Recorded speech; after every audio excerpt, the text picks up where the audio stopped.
વલસાડ નજીકના ધોલાઈ બંદર માટે ગુજરાત સરકારે ઐતિહાસિક નિર્ણય લીધો. ગુજરાતના તમામ માછીમાર બોટ માલિક ભાઈઓ માટે ડીઝલ વેટ સબસિડીની રકમના ચૂકવણા બાબતની નવી નીતિમાં સુધારો કરી યાંત્રિક ફિશિંગ બોટોને ડીઝલ કાર્ડ આપી ડીઝલ વેટ રાહત યોજનાનો લાભ આપવાનું નક્કી કરતા તમામ ફિશિંગ બોટના માલિકોમાં ખુશીની લહેર વ્યાપી ગઈ છે. છેલ્લા 2 વર્ષથી ગુજરાત સરકાર તથા કેન્દ્ર સરકારના મત્સ્ય ઉદ્યોગ મંત્રીશ્રીને દિલ્હી ખાતે પણ રજૂઆત કરી સતત પ્રયત્નશીલ રહેતા ધોલાઈ બંદરની કમિટીના તમામ આગેવાનો થકી ગુજરાત સરકારે જે માછીમાર બોટ માલિકો માટે ખૂબ મોટો ઐતિહાસિક નિર્ણય લીધો તે બદલ ગુજરાત સરકારશ્રીનો માછીમારોએ આભાર વ્યક્ત કર્યો હતો. વિશેષમાં વલસાડ તાલુકા પંચાયત સભ્ય સંદીપભાઈ ટંડેલ સહિત ધોલાઈ બંદરની ટીમ સાથે સતત પ્રયત્નશીલ રહી સહયોગ આપી સરકારશ્રીમાં વારંવાર રજૂઆતો કરી લોકલાડીલા સાંસદશ્રી, બીજેપી પ્રદેશ અધ્યક્ષશ્રી અને ભારત સરકારના કેન્દ્રીય જળશક્તિ મંત્રી શ્રી CR પાટીલ સાહેબ અને જેઓ સૌથી વિશેષ મક્કમ અને પ્રજાલક્ષી નિર્ણય લેનારા પ્રજાના લોકલાડીલા મુખ્યમંત્રી શ્રી ભૂપેન્દ્રભાઈ પટેલ, રાજ્યના કેન્દ્રીય મત્સ્ય ઉદ્યોગ મંત્રી શ્રી રાઘવજી પટેલ, વલસાડ ડાંગના ખૂબ એક્ટિવ સાંસદ શ્રી અને લોકસભાના દંડક શ્રી ધવલભાઈ પટેલ, નાણામંત્રી શ્રી કનુભાઈ દેસાઈ, ધોલાઈ બંદરના વિકાસની સતત ચિંતા કરનારા માનનીય ધારાસભ્ય શ્રી નરેશભાઈ પટેલ, વલસાડના ધારાસભ્ય શ્રી ભરતભાઈ પટેલ અને મત્સ્ય ઉદ્યોગ કમિશનર શ્રી મીના, મત્સ્ય ઉદ્યોગ સચિવ, મત્સ્ય ઉદ્યોગ વિભાગના APS શ્રી સોલંકી, પૂર્વ મત્સ્ય ઉદ્યોગ કમિશનર શ્રી નીતિનભાઈ સાંગવાન તમામનો માછીમાર વ્યવસ્થાપન સમિતિ ટ્રસ્ટ ધોલાઈ બંદર ટીમ વતી હૃદયપૂર્વક આભાર વ્યક્ત કર્યો છે. જેમાં પ્રજાલક્ષી નિર્ણય અને ડીઝલની ખૂબ જ મોંઘવારીના ભારમાંથી બચાવી ગુજરાતના સમગ્ર બોટ માલિકોને ડીઝલમાં પ્રતિ લીટર 15 રૂપિયાની સબસિડી આપવાનો નિર્ણયને માછીમાર ભાઈઓએ આવકાર્યો છે. આ સાથે વલસાડ નજીક આવેલા ધોલાઈ બંદર ઉપર છેલ્લા 5 વર્ષથી માછીમારીનો ધંધો કરતી દક્ષિણ ગુજરાતની જ પરંતુ મહારાષ્ટ્ર MH પાસિંગવાળી તમામ બોટોને ગુજરાતના VRC બનાવી આપી દક્ષિણ ગુજરાતના એકમાત્ર ધોલાઈ બંદર ઉપર તમામ બોટોને GJ15 અને GJ21 બનાવી નિયમિત કરી પ્રોત્સાહિત કરવામાં આવ્યું છે. વધુમાં ગુજરાતની ફિશિંગ બોટોના નવા VRC અને લાયસન્સ જે વર્ષોથી બોટની માપણી મુજબ બનાવવાનું બંધ હતું, જે કામ પણ મંત્રીશ્રી અને કમિશનરશ્રીને વારંવાર રજૂઆત કરતા ચાલુ કરવામાં આવ્યું છે.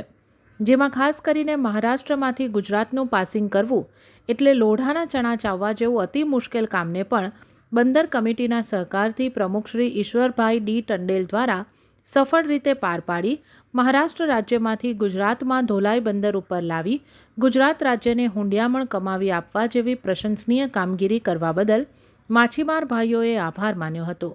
તેમજ ધોલાઈ બંદરની સમગ્ર ટીમને તથા મત્સ્ય ઉદ્યોગ વિભાગ વલસાડ અને નવસારીના અધિકારીઓનો પણ આ તબક્કે આભાર માન્યો હતો. નમસ્કાર. શ્રી માછીમાર વ્યવસ્થાપન સમિતિ ટ્રસ્ટ ધોલાઈ બંદરના પ્લેટફોર્મ ઉપરથી હું વલસાડ તાલુકા પંચાયત સભ્ય અને ધોલાઈ બંદર વ્યવસ્થાપન સમિતિમાં કોષાધ્યક્ષ તરીકે અહીં કામગીરી નિભાવું છું. અમારો ઘણા વર્ષોનો માછીમારનો પ્રશ્ન હતો. સૌરાષ્ટ્રની અંદર ઘણા બધા માછીમારોને ડીઝલ સબસિડીનો લાભ મળે છે, પરંતુ દક્ષિણ ગુજરાત જે છે એ દક્ષિણ ગુજરાતની અંદર લગભગ 25% માછીમારોને જ લાભ મળતો હતો. પણ અત્યારે જે 75% માછીમારો દક્ષિણ ગુજરાતની અંદર ડીઝલ સબસિડી વગર જે બાકી છે એમનો GR અત્યારે મંજૂર થયો છે. તો સરકારશ્રીનો અમે આભાર વ્યક્ત કરીએ છીએ.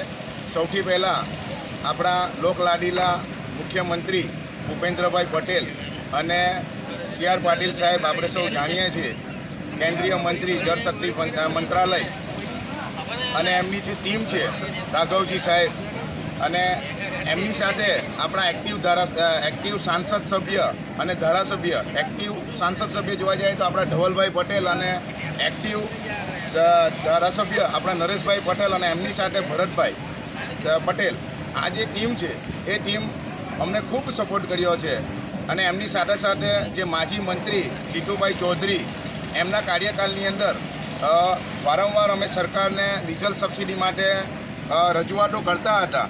આજે એ જે કામ છે એ કામ સરકારે બજેટમાં લઈ લીધું છે અને એની મંજૂરી આપી દીધી છે. તો એ બદલ અમે માછીમાર વ્યવસ્થાપન સમિતિ ટ્રસ્ટ દ્વારા હૃદયપૂર્વક સરકારશ્રીનો આભાર વ્યક્ત કરીએ છીએ. એટલું જ નહીં પણ અત્યારે તમે લાઈવ પણ જોઈ શકો છો, ઢોલાઈ બંદરની અંદર જોરશોરમાં વિકાસના કામો ચાલી રહ્યા છે.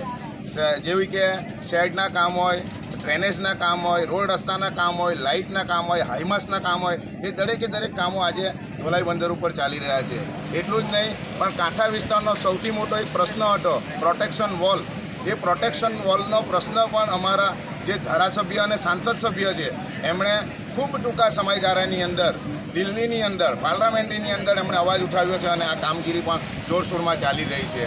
અત્યારે જોવા જાય તો ઘણા વર્ષોથી વીઆરસી બંધ હતી. જે બોટોને જે રજિસ્ટ્રેશન છે એ રજિસ્ટ્રેશન બંધ હતું, પણ એ રજિસ્ટ્રેશન પણ ઘણા સમયથી સરકારે અમને ખુલ્લું કરી આપ્યું છે અને જે તે માછીમારો રજિસ્ટ્રેશનથી બાકી હતા, વંચિત હતા, એ પણ એમનું કામ પણ થઈ ગયું છે.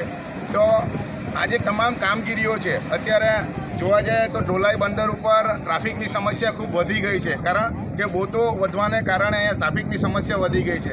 આ જે બોટો છે એ બોટો સરકારને લાખો રૂપિયાનું હુંડિયામણ કમાઈને આપે છે અને એમના દ્વારા અમને પણ એના અગેન્સ્ટમાં કંઈક મળે છે.